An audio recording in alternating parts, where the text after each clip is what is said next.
Good day everyone, especially to you Ma'am Odd. I am Jan Marty Bulatano from Grade 10 Robert Frost and today I will be reporting about the different kinds of computer networking and the possible problems that may occur.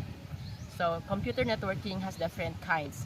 We have the local area network, personal area network, virtual the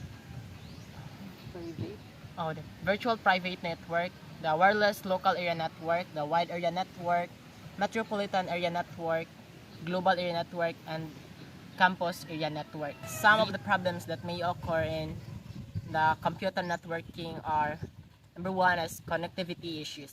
These occur when devices on a network cannot communicate with each other due to physical or logical problems such as cable faults, router misconfigurations, or network outages.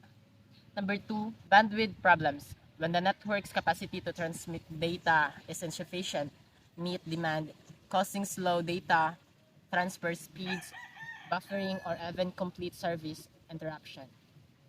Number three is the hardware failures. Manufacturing malfunctioning network devices like routers, switches, or networks interface cards or NICs can lead to network downtime or degraded performance. The next one, or the number four, is the software errors.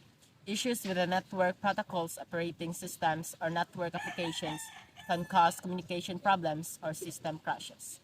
Number five is the security breaches. Unauthorized access, malware, and infectious or data breaches can compromise network integrity and confidentiality and availability. Number six is the configuration errors. Incorrectly configured network device or services can result in routing issues, access control problems, or service disruptions. The last one is the DNS issues, or domain name system, DNS.